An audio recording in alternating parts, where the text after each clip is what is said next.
Sejam bem-vindos, comunidade acadêmica. Estamos aqui para dar início à apresentação dos trabalhos da 26ª Mostra Científica, que novamente será exibida inteiramente no formato online. Eu me chamo Elisa Pérez, sou coordenadora do curso de Biomedicina. Estamos aqui neste momento para apresentar os trabalhos do curso de Biomedicina. Orientamos que perguntas, elogios, sugestões sejam realizados aqui no chat do YouTube e, assim que possível, o acadêmico estará respondendo os questionamentos. Certo? Então, vamos lá para o início das apresentações. O primeiro trabalho será apresentado pelas acadêmicas Amanda Bassoli Branco, Maria Eduarda Marafigo Oliveira, Amanda França Ostrovski e Lara Arruda Vieira, com o título Identificação de açúcares redutores em amostras de carboidratos e urina. Boa sorte, meninas. Olá, eu sou a Amanda França Ostrovski. A nossa orientadora foi a professora Cleonice da Rosa. Nós somos do curso de Biomedicina da 2ª fase e eu vou apresentar agora sobre a identificação de açúcares redutores em amostras de carboidratos e urinas. Uma breve introdução, então, sobre o que são os açúcares redutores e um pouco sobre o teste que nós realizamos. Então, os carboidratos são biomoléculas de grande importância biológica e é da classe de biomoléculas mais abundantes do nosso planeta. Os carboidratos capazes de reduzir sais de cobre em soluções alcalinas são os chamados açúcares redutores. Eles apresentam agrupamentos aldeídos ou cetônicos livres. E a presença de carboidratos redutores são detectadas em amostras biológicas através do reagente de Benedict. O objetivo do nosso teste foi, então, analisar a presença de açúcares redutores nas diferentes amostras de carboidratos e urinas.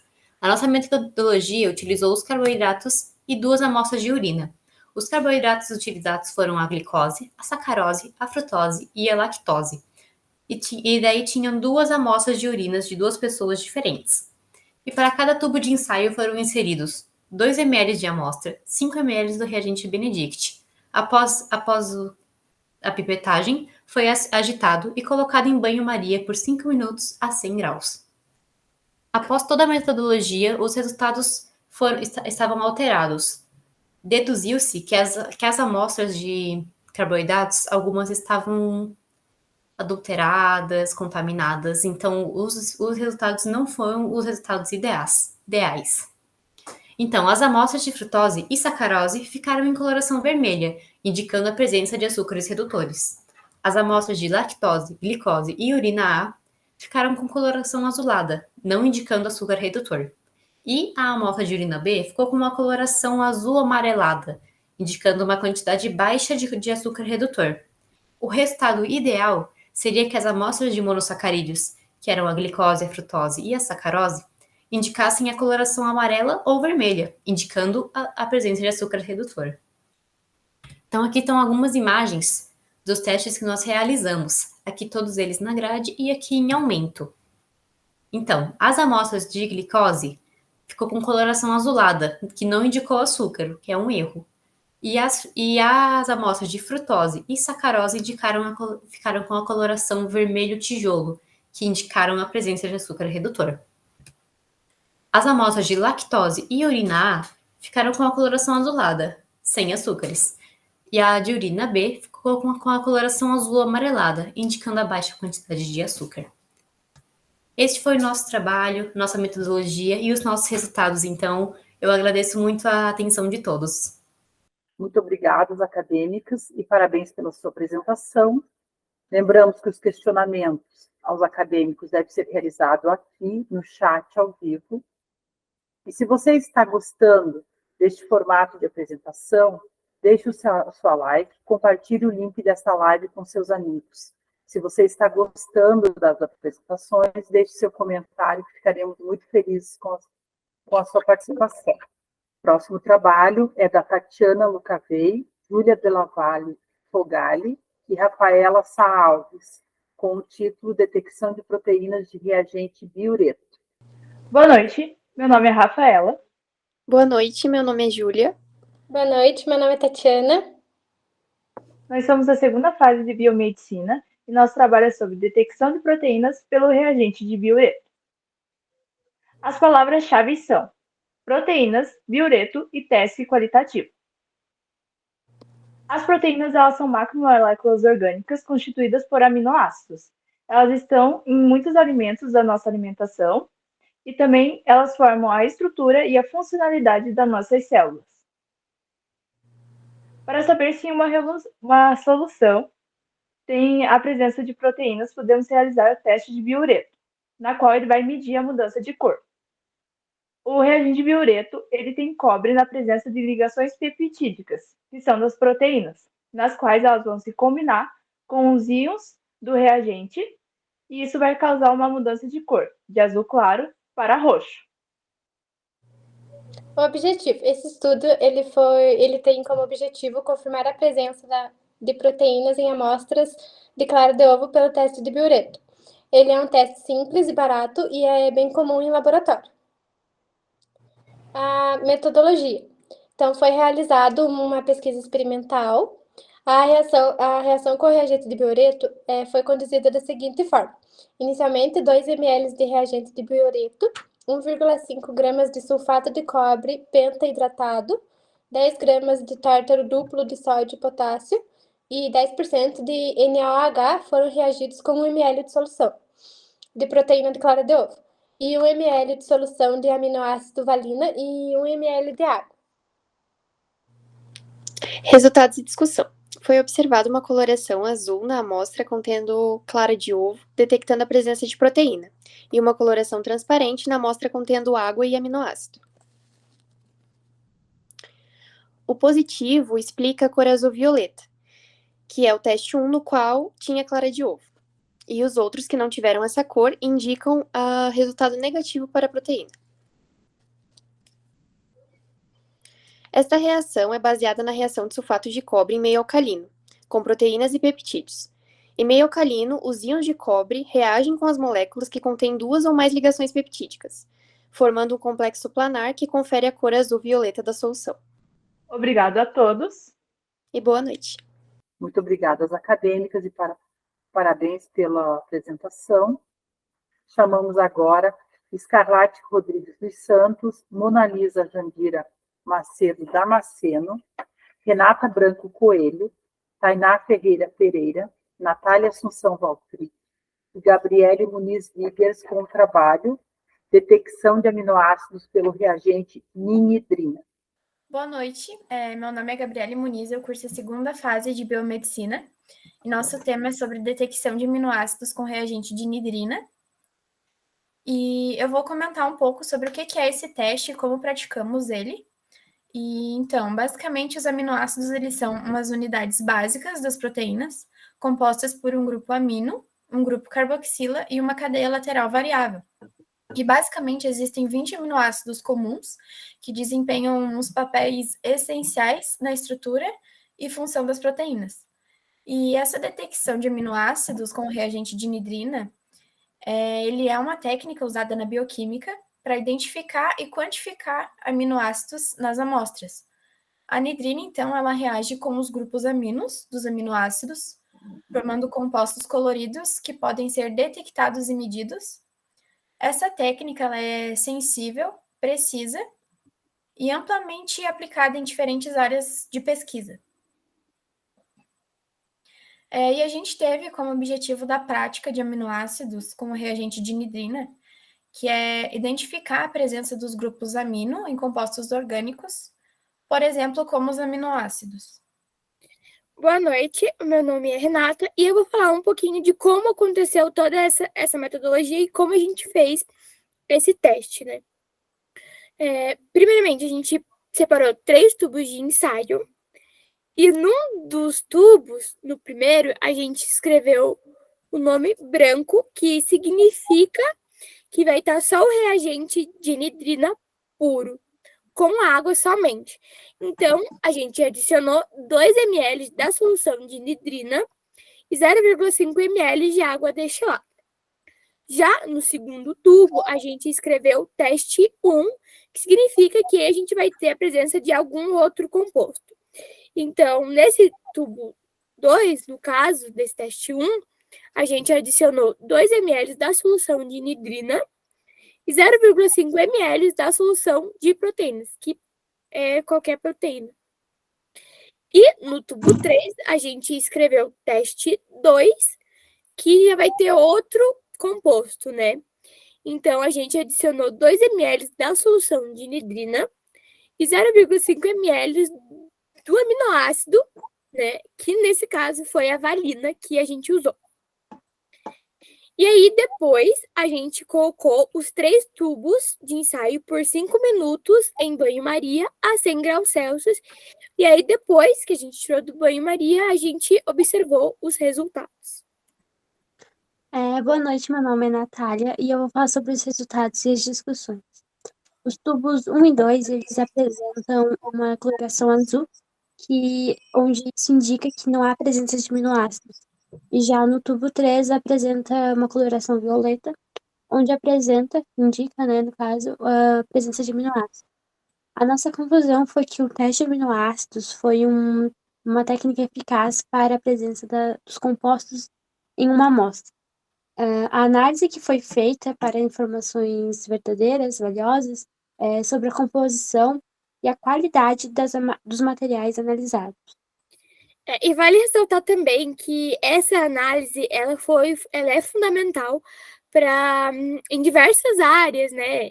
Dentre elas a biologia, a bioquímica e também na medicina, que vão proporcionar algumas informações que são bem valiosas para a questão de resultado de exames, por exemplo, e como a Natália falou, que também é sobre a composição da qualidade e dos materiais, né, analisados.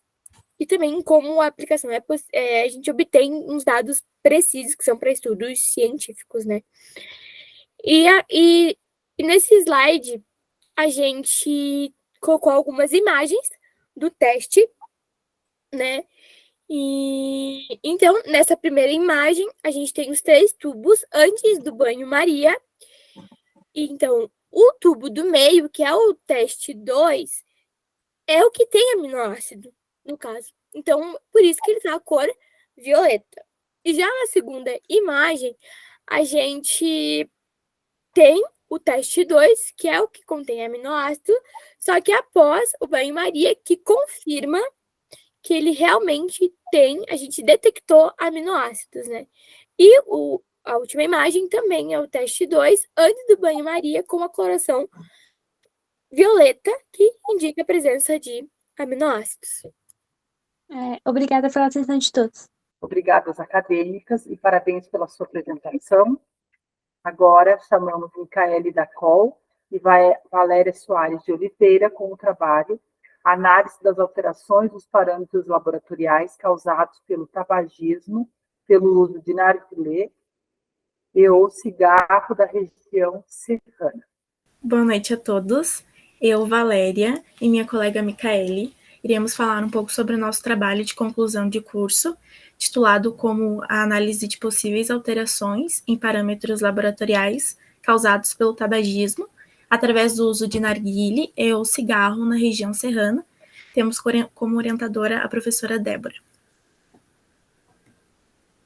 Partindo para a introdução, então, segundo a Organização Mundial da Saúde, o tabaco ele mata mais de 8 milhões de pessoas por ano, e além disso o tabaco ele é uma planta que tem como princípio ativo a nicotina.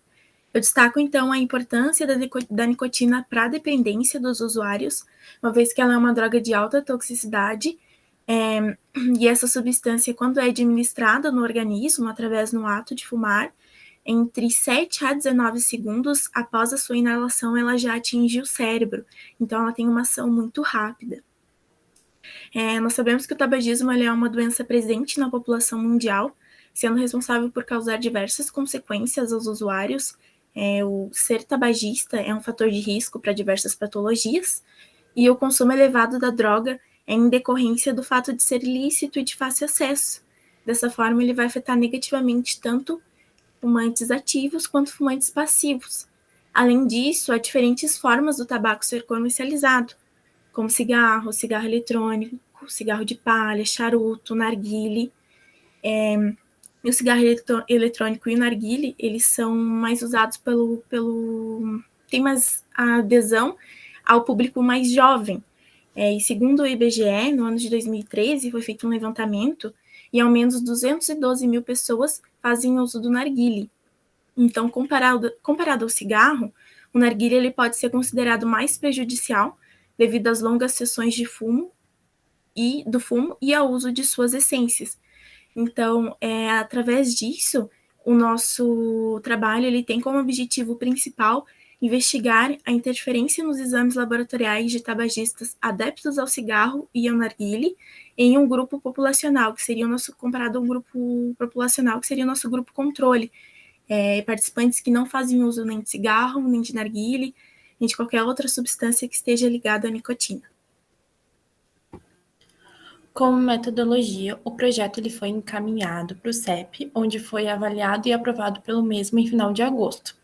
O projeto ele baseia-se em fazer uma avaliação de parâmetros laboratoriais, ou seja, dosagens de exames bioquímicos e hematológicos dos voluntários, assim como pesquisar o grau de sedentarismo, os hábitos alimentares e o estilo de vida.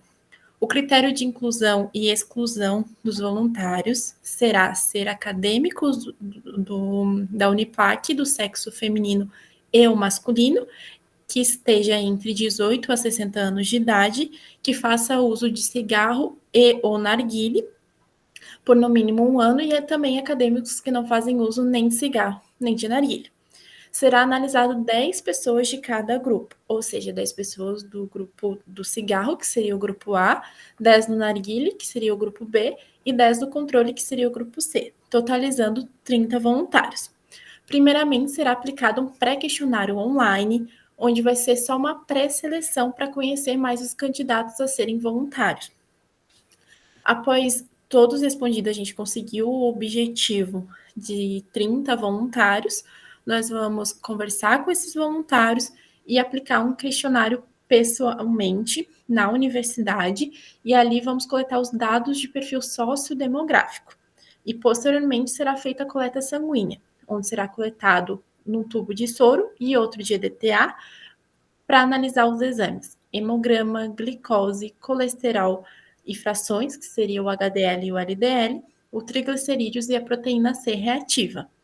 As análises das amostras coletadas serão realizadas em primeiro momento no Laboratório Escola da Universidade do Planalto Catarinense, a Uniplac, e posteriormente no Laboratório Vidal Pacheco de Lages. Após as análises serem feitas, será feito um levantamento de dados para possíveis comparações entre os grupos estudados. Como resultado, ainda não temos pois o projeto encontra-se na fase das análises das amostras coletadas.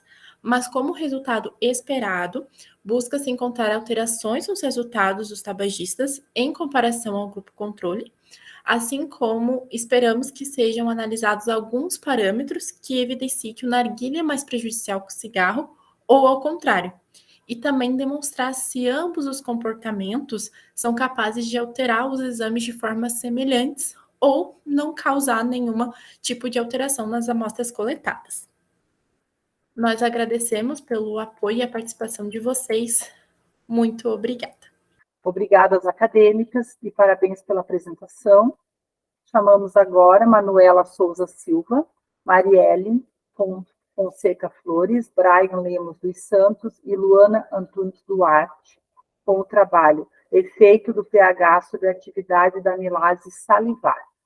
Oi, meu nome é Luana Antunes Duarte, eu sou da segunda fase de biomedicina, eu estudo na Universidade do Planalto Catarinense, a Uniplac.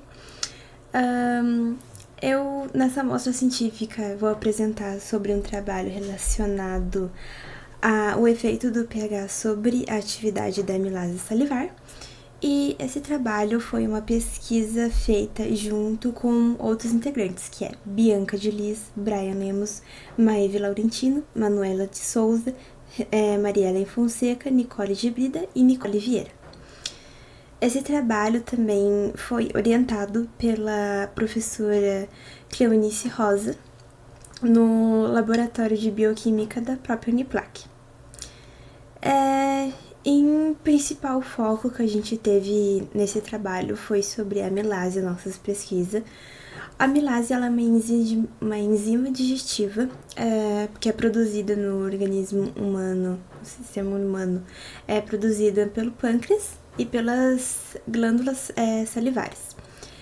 As enzimas são proteínas muito importantes no nosso organismo, principalmente quando está realizada uma aceleração de quebra de moléculas, ou seja, ela faz uma catalisação.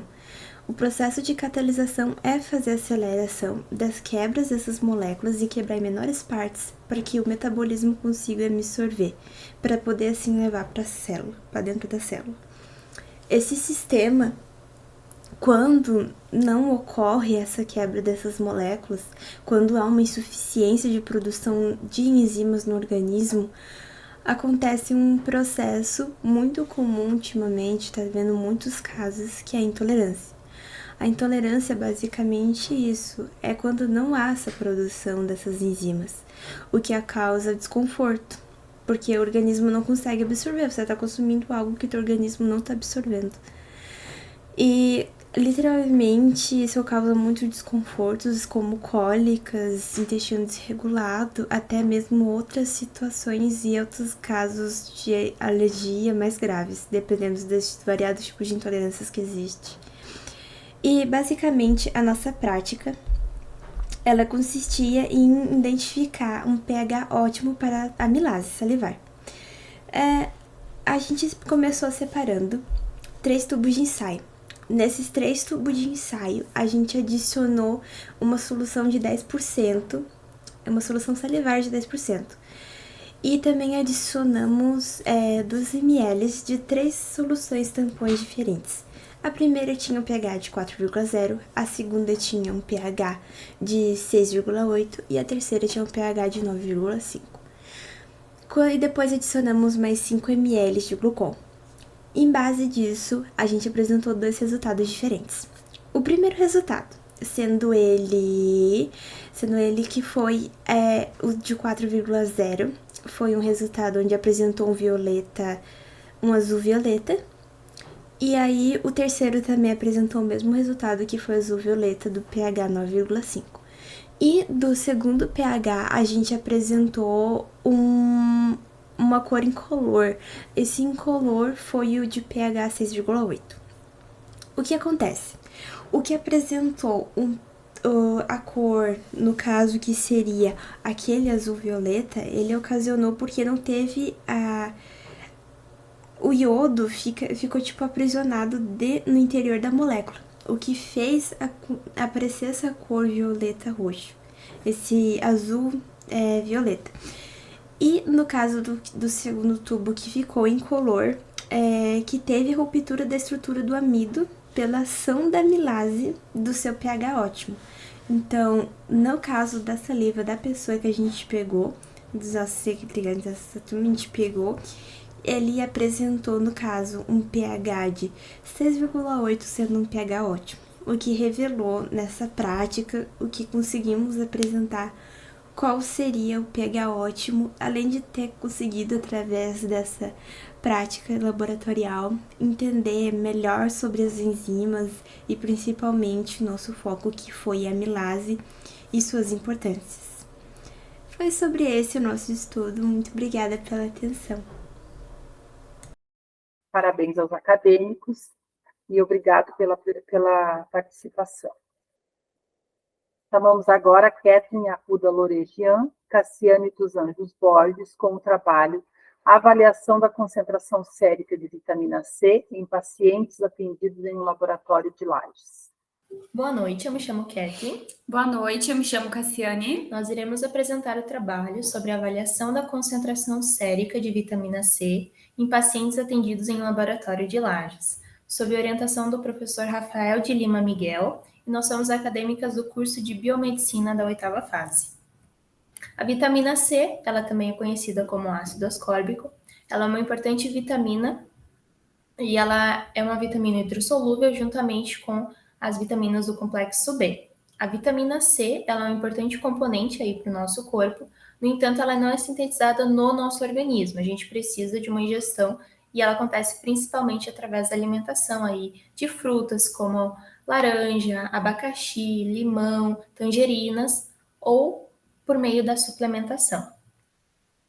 A vitamina C, aí, em doses adequadas, ela tem um papel fundamental para o auxílio de diversas funções biológicas no nosso organismo.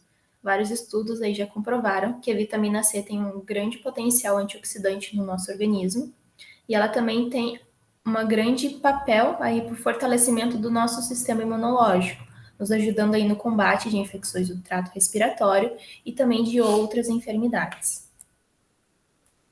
Recomenda-se uma ingestão diária de 90 mg para os homens, enquanto para as mulheres, uma ingestão de 75 mg ao dia.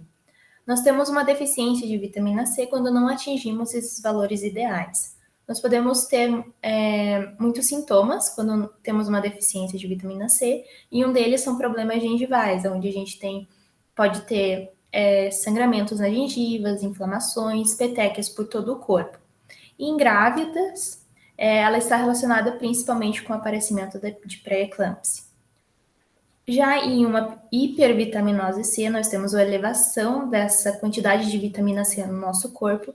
Ela está relacionada basicamente com a absorção excessiva de ferro, principalmente em pacientes que são acometidos de talassemia. Ela também pode estar relacionada com o aparecimento de cálculos renais em pacientes aí que já têm predisposição a ter esse tipo de patologia. Bom, nosso trabalho ele justifica-se basicamente pela importância de se avaliar nos pacientes, principalmente da nossa região, se essa quantidade de vitamina C ela está adequada, ou se ela está além do recomendado, ou se está abaixo. Bom, falando um pouquinho da metodologia, a nossa pesquisa ela foi de caráter quantitativo, através dos dados coletados do sistema interno do laboratório de médio porte aqui da nossa cidade de Lages. Foi de pacientes que realizaram a coleta de sangue para a dosagem de vitamina C, conforme a prescrição médica, durante um período de 2 anos, que foi o ano de 2021 e 2022. E a partir disso, avaliamos o aumento e a diminuição da concentração sérica, a prevalência de idade, gênero e estações do ano. E a análise de dados, ela irá preservar a identidade ou qualquer outro dado que caracterize os participantes da pesquisa, e essa pesquisa foi aprovada pelo Comitê de Ética da Uniplac. Então, aqui nós temos alguns resultados parciais. No total de dados dos nossos relatórios adquiridos, foi um total de 1.107 pacientes, entre todas as idades, e na figura número 1, de gênero masculino e feminino, e na figura número 2, referente às estações do ano. No gráfico 1, nota-se que 63% das mulheres, enquanto 36% dos homens realizaram exames de dosagem de vitamina C conforme a prescrição médica. As mulheres tiveram uma dosagem maior de vitamina C em termos de cuidado à saúde, e a expectativa de vida é maior devido aos cuidados iniciados desde a adolescência. Os homens evitam de realizar os exames durante o ano, anualmente, buscando ajuda médica apenas quando estão com algum sintoma ou já possuem alguma enfermidade. E os que tornam mais vulneráveis a deficiências de vitaminas e patologias. E no gráfico de número 2, demonstra que nos pacientes em estudo, a predominância de realização de exames nas estações do ano, inverno e primavera.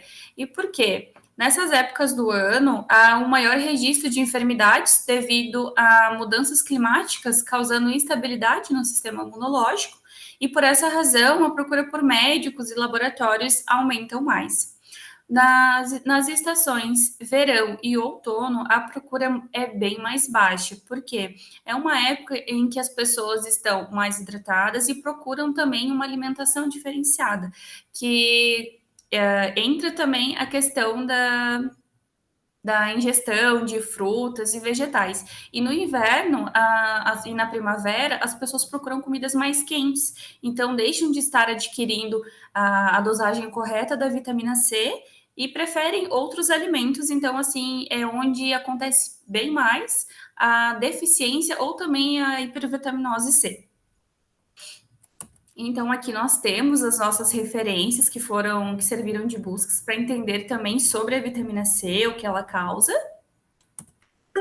E, por fim, agradecemos a sua atenção. Tenha uma boa noite. Boa noite. Obrigada aos acadêmicos e parabéns pela apresentação. Agora chamamos Isadora Ribeiro Ávila, Ana Caroline Meurer Arruda e Rafael Ribeiro de Ataíde, com o título Identificação de cetoses em amostras de açúcares e urina. Boa noite, eu sou a Isadora e eu vou apresentar o trabalho de identificação de cetoses em amostras de açúcar e urina. O trabalho foi feito pelos acadêmicos Ana Carolina Meurer Arruda, Emily Martins, Rafael Ataíde, Sofia Van Fischer e eu, Isadora, no qual foi orientado pela professora Cleonice da Rosa, de Bioquímica, do curso de Biomedicina. Vou começar pela introdução, falando um pouco das cetoses. As cetoses são um grupo de carboidratos, açúcares, que contém em sua estrutura o grupo funcional cetona, que seria a dupla O ligada a um carbono. Eles desempenham um papel significativo em processos biológicos e metabólicos. Sua identificação é fundamental, principalmente nas áreas da química analítica, medicina e pesquisas biomédicas, para diagnosticar distúrbios metabólicos, como, por exemplo, em diabetes ou alguns outros, e na análise de alimentos e bebidas para identificar se tem frutose ou alguma outra cetose. Esta técnica clássica ela é feita através do teste com reagente de Selivanov. O reagente de Selivanov ele é uma solução aquosa ácida que contém resorcinol e ácido clorídrico concentrado em sua composição. Ele é especificamente para a identificação de cetoses, porém, às vezes, ele pode acabar reagindo com aldoses. Porém, é identificável também porque sua reação com as aldoses é um pouco mais lenta e não gera uma cor tão específica quanto com as cetoses. Então, é muito fácil de ter confirmação quando é cetose ou não. Esse reagente, ele causa mudança da cor, né, quando ele reage entre avermelhado e marrom. Princípio do teste. O teste acontece quando a aldose e cetose sofrem desidratação, produzindo derivados furfurais, que depois são condensados com resorcinol para a formação de um complexo vermelho. Esse teste ele tem ocorrência desses grupos funcionais aldeídos ou cetona com um reagente ácido específico, o reagente de Selivanov. Para o procedimento experimental. No procedimento experimental, primeiro a gente prepara uma amostra com qualidade, livre de impureza, limpa, para que isso não interfira na hora do teste e não dê algum erro durante o resultado. Então, é adicionado o reagente de Selivanov. Geralmente, para uma quantidade de X de amostra, vai uma quantidade de X do reagente adicionado. E depois vai para o aquecimento, a 100 graus Celsius por 1 minuto. É importante que não aqueça de mais ou de menos para evitar que dê resultados falsos positivos pelo aquecimento excessivo. E sempre observar a cor, tanto na hora que coloca o reagente, tanto quanto depois que aquece ele. Suas aplicações clínicas são para identificar a presença de cetonas na urina, o que pode ser indicativo de cetoacidose diabética ou algum outro distúrbio metabólico, e na química de alimentos, na análise de alimentos e bebidas para saber se tem cetoses. Um exemplo é a frutose, que é um carboidrato. Aqui a gente tem os resultados do teste que a gente fez. Dá para ver certinho os que reagiu, que possuem um tom mais alaranjado, um pouco mais pro rosa, e os que não reagiram, que ficaram normais, como límpidos, como água. Então, esse é um teste muito utilizado, altamente confiável, e ele é muito utilizado em diversas áreas. E ele é uma ferramenta muito valiosa nos laboratórios clínicos, pesquisa e indústria alimentícia, permitindo a detecção precisa desses carboidratos importantes para diversas aplicações. E esse foi o trabalho desenvolvido pela equipe. Obrigado aos acadêmicos e parabéns pela apresentação. Chamamos agora Franciele da Silva Wagner e Lisa Ribeiro da Silva com o trabalho Análise Microbiológica e Ocorrência de Bactérias Multiresistentes em Bebedouros de uma Universidade de Lages, Santa Catarina. Boa noite, nós somos acadêmicas da 8ª fase de Biomedicina. Eu me chamo Lisa e vou apresentar esse trabalho juntamente com a minha colega Franciele e o nosso professor e orientador Rafael de Lima Miguel.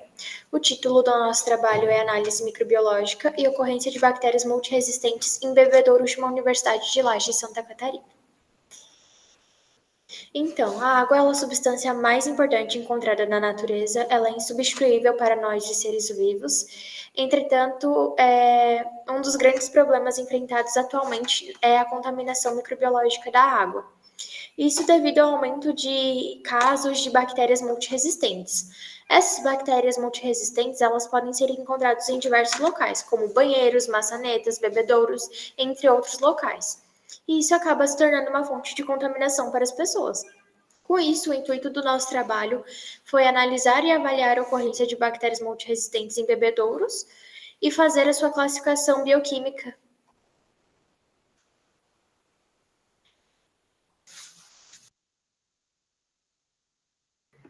Então, falando um pouquinho agora sobre a metodologia do nosso trabalho, iniciamos lá na coleta, nós fizemos 2 coletas de cada bebedouro.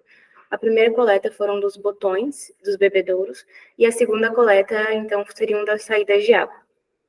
Após feita a coleta, a gente foi para a parte de inocular em meio BHI, que é um meio de enriquecimento, que facilita aí o crescimento das bactérias. Depois de 24 horas com o BHI inoculado, nós inoculamos em agar-macunca e agar-sangue para dividir as bactérias em bactérias gram-positivas e gram-negativas.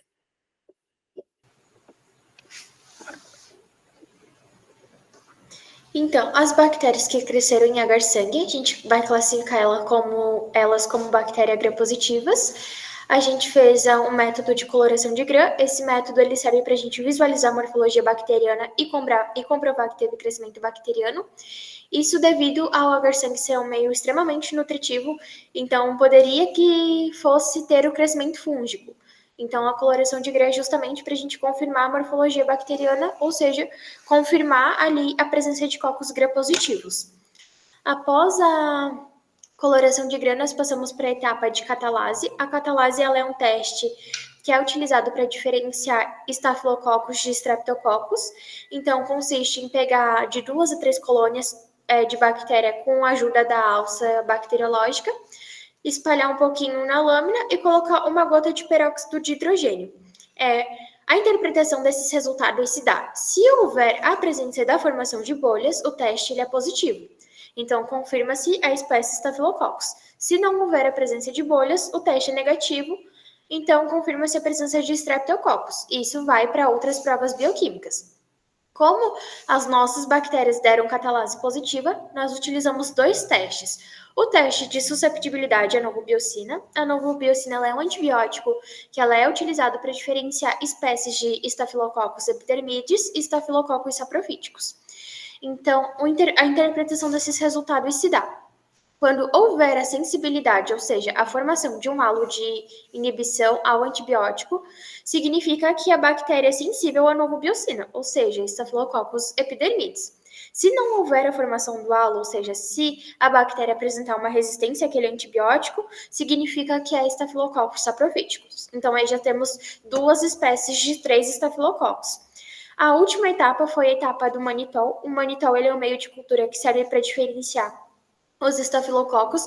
Ele só vai ser positivo para Staphylococcus aureus. Então, se a apresentação do meio tiver uma viragem de cor e for amarelo, ele confirma Staphylococcus aureus. Se não houver alteração de cor, ou seja, ele permanecer na cor rosa, significa que nós temos Staphylococcus epidermidis e saprophyticus. Continuando, então, As bactérias que cresceram em meio macon, elas são classificadas, então, como bactérias gram-negativas, já que esse meio é seletivo para tais bactérias, foram, então, inoculadas nas provas bioquímicas, que são 5 tubos que consistem no meio mil, que é a motilidade indol e ornitina, no meio de ureia, no meio de citrato, no meio de lisina e no meio de TSI, que classifica ali os açúcares e a produção de H2S. Apresentando, então, um pouquinho dos nossos resultados aí. No gráfico da esquerda, nós temos os resultados de crescimento bacteriano. Nós tivemos apenas 36% de amostras negativas de todos os bebedouros, enquanto 64% dos bebedouros apresentaram crescimento positivo. No gráfico, então, da direita, nós temos, de todas as amostras negativas, somente 23% de amostras deram negativas das amostras coletadas dos botões, enquanto 77% das amostras deram negativas das amostras coletadas das saídas de água dos bebedouros. Então, a gente vê ali uma porcentagem muito maior de amostras positivas para amostras coletadas dos botões. E aí a gente vai explicar aí mais para frente o porquê. Passando, então, para a nossa discussão e conclusão, a gente tem, a respeito ali do crescimento e do motivo do crescimento, 3 aspectos. Então, primeiro seria a higiene, por conta do pessoal não lavar corretamente as mãos ou não higienizar de fato as mãos após sair ao banheiro e utilizar esses equipamentos, contaminando aí a superfície dos mesmos, principalmente a superfície dos botões.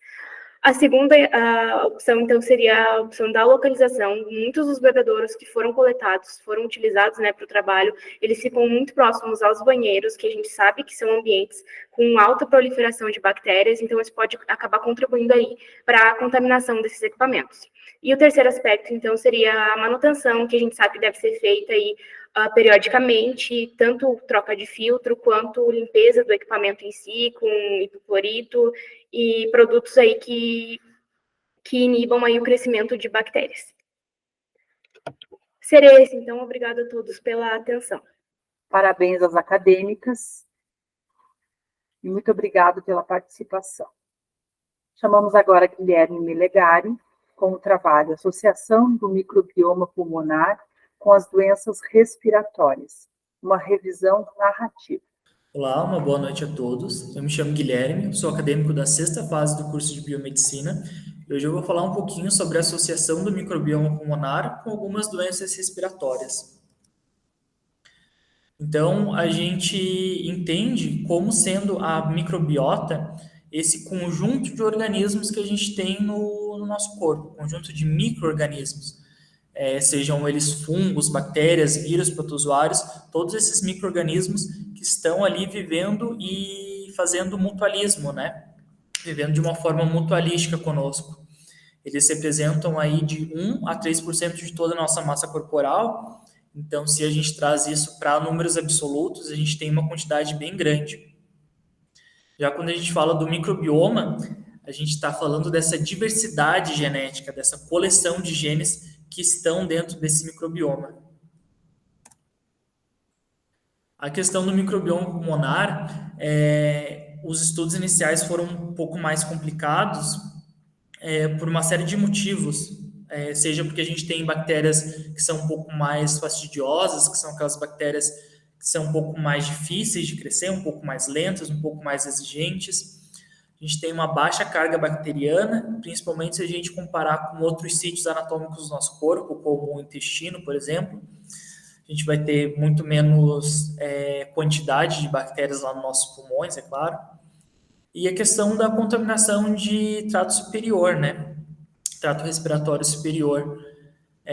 Saber identificar que se essa bactéria ela realmente veio do pulmão ou se não, se ela pertence a outra parte que talvez durante a coleta desse material acabou ocorrendo essa contaminação. Então a gente sabe que esse microbioma pulmonar ele existe.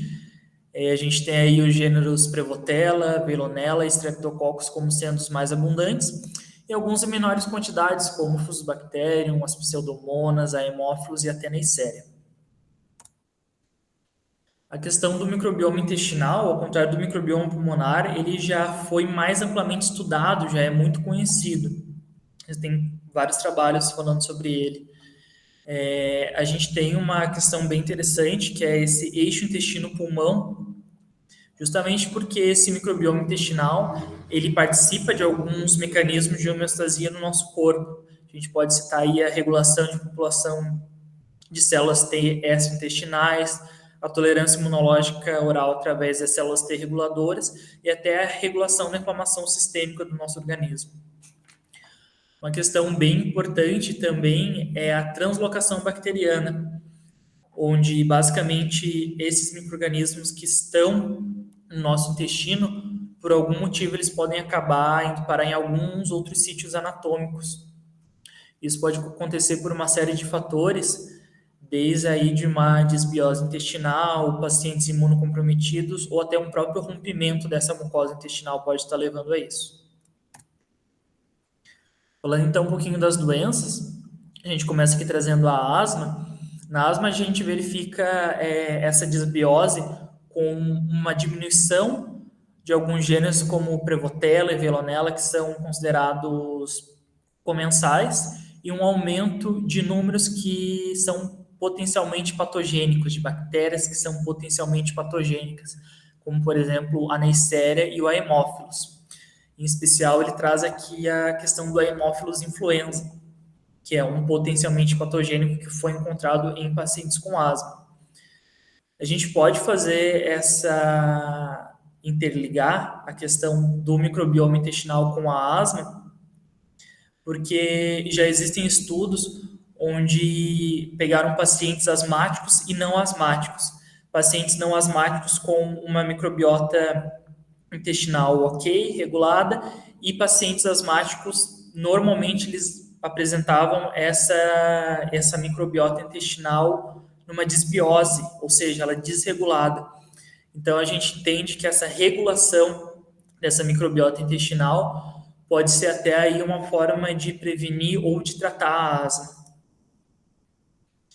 Vindo agora, então, para a DPOC, a gente verifica novamente essa desbiose com uma diminuição do número de bactérias comensais e aumento das potencialmente patogênicas, principalmente aí o Haemophilus influenza novamente, como a asma. E nesses estudos trouxeram que os gêneros de Streptococcus e Haemophilus, eles foram encontrados em pacientes com doença pulmonar obstrutiva crônica, sendo mais da metade, mais de 50% somente desses dois gêneros, mostrando aí justamente essa desbiose que a gente pode também estar associando à questão de infecções oportunistas, né, de fungos oportunistas, como, por exemplo, Cândida e Aspergillus. Então, a gente associando isso, um paciente com DPOC, mais um paciente que potencialmente pode ter uma infecção fúngica pulmonar, a gente tem, com certeza, uma piora desse quadro desse paciente com DPOC. A fibrose cística, normalmente pacientes com fibrose cística, eles são diagnosticados muito cedo, né? Logo na infância, e no início eles não vão ter tanta diferença, tanta desbiose na questão do pulmão, né? Mas conforme a evolução dessa doença, a gente verifica sim essa desbiose e que pode até estar associada com um declínio da função pulmonar. Esses pacientes, eles vão ter normalmente infecções repetitivas e provavelmente vai ser um paciente que ele vai fazer um uso crônico da antibiótico terapia. E a gente pode estar, então, associando esse uso crônico da antibiótico terapia com justamente a desbiose intestinal. Então, a gente tem lá no nosso intestino essas bactérias que são produtoras de ácidos graxos de cadeia curta, e essas moléculas já sabe-se que elas têm propriedades imunomoduladoras. Então, a gente tem a questão na fibrose cística da desbiose pulmonar, da desbiose intestinal, do uso crônico dos antibióticos, tudo isso piorando o quadro desse nosso paciente com fibrose cística. Bom, o coronavírus a gente vai ver uma questão bem semelhante às doenças citadas anteriormente, com o aumento de uma carga bacteriana dessas bactérias potencialmente patogênicas, em especial a Cinetobacter, que foi identificada nesses pacientes. A gente entende já a COVID como sendo muito mais uma doença sistêmica do que propriamente ou unicamente uma doença pulmonar. Então, não foi incomum verificar em pacientes com COVID-19 essa desbiose de microbiota intestinal. Voltando justamente para aquela questão que eu falei mais no início da translocação de bactérias, ou seja, pacientes COVID positivo que tinham essas bactérias que deveriam estar ali no intestino acabaram indo parar em outros sítios anatômicos do corpo.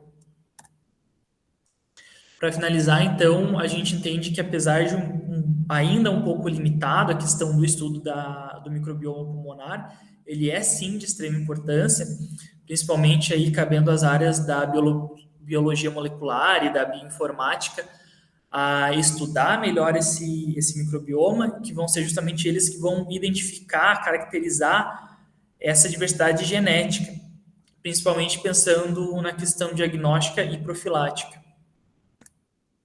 Gostaria de finalizar minha apresentação agradecendo a professora Débora, que foi quem me convidou para vir aqui falar um pouquinho mais sobre esse tema, e ao Leandro, que foi quem realizou essa revisão de bibliografia e que disponibilizou para eu estar podendo falar aqui para vocês hoje.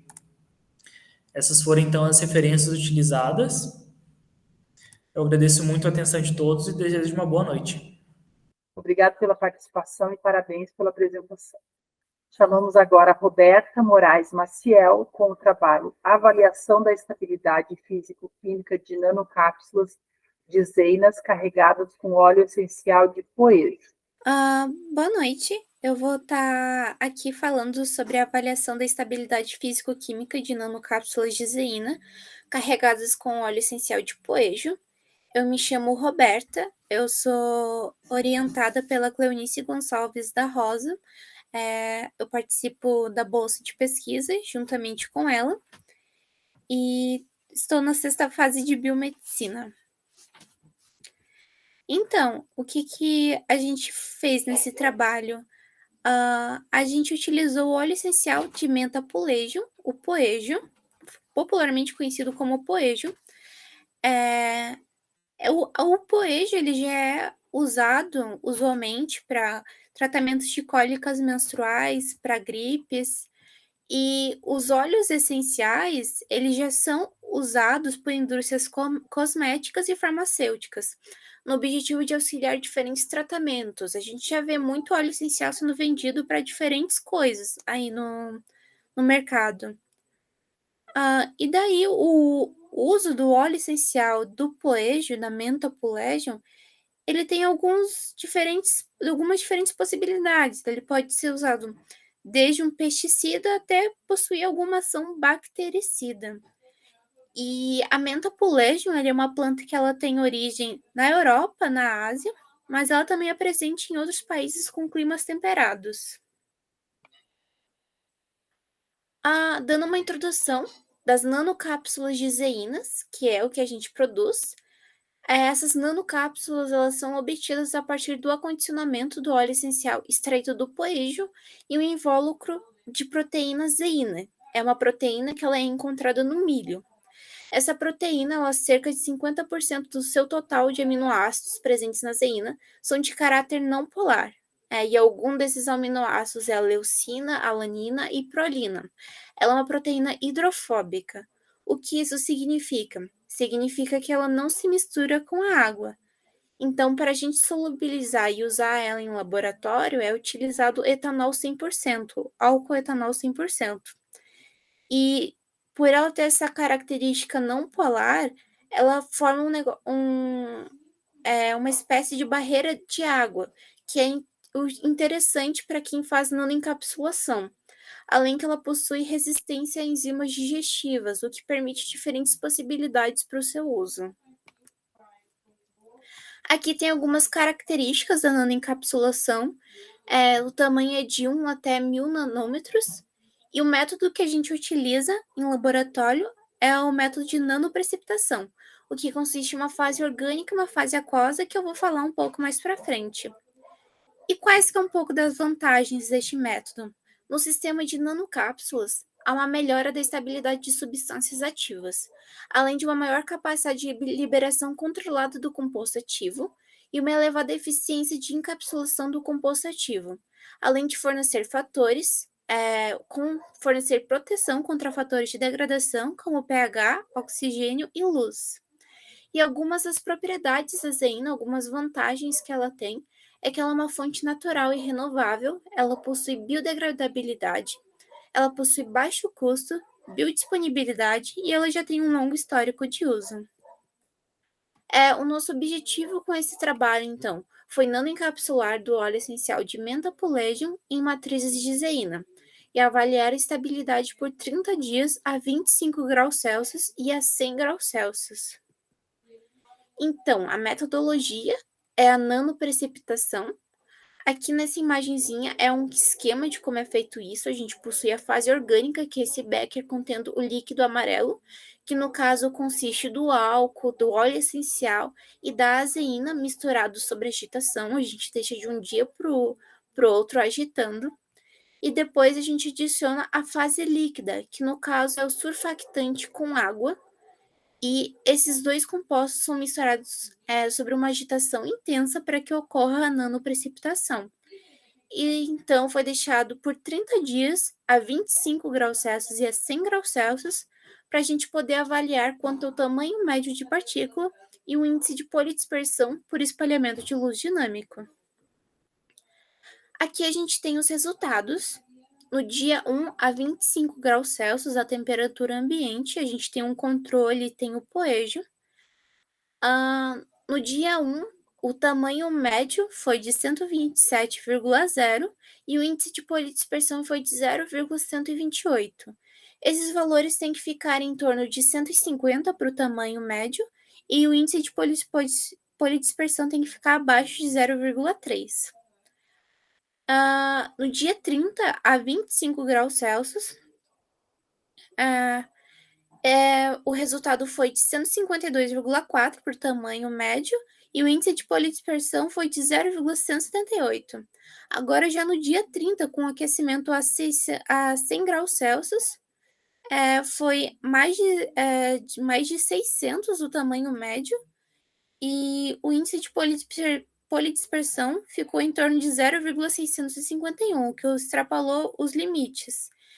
Então, o que a gente conclui com esse trabalho é que as nanocápsulas elas conseguem se manter estáveis por um período de até 30 dias à temperatura ambiente.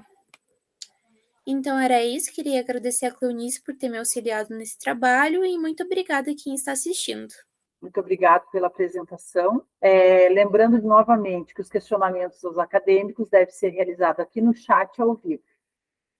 Se você está achando legal esse formato de apresentação, deixe o seu like e compartilhe o link desta live com seus amigos. Se você está gostando das apresentações, deixe o seu comentário que ficaremos muito felizes com a sua participação. Então é isso, pessoal. Parabéns a todos os acadêmicos deste grupo de trabalho do curso de Biomedicina. Aproveito para parabenizar todos os acadêmicos deste grupo de trabalho do curso de Biomedicina e também parabenizo toda a equipe organizadora da 26ª Mostra Científica da Uniplac. Esta live estará disponível no YouTube dentro dos canais de comunicação da Uniplac. Assim sendo, agradeço a participação e a audiência de todos. Muito obrigada e até a próxima.